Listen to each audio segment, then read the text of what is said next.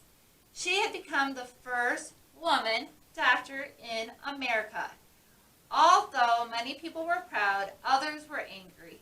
One doctor even wrote, "I hope, for the honor of humanity, that she will be the last." But as you know, she certainly was not. No, we have many female doctors and many female nurses, and we need each and every one of them. So in the back here is some more the author's notes that give some more facts and details on Elizabeth Blackwell. And in 1868, Elizabeth opened a medical school just for women. And, she continued on.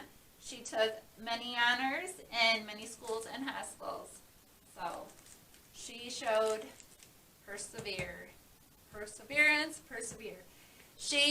So with this being said, this one word, I wanted to have it here because I think all these women right around me all show that, has shown that.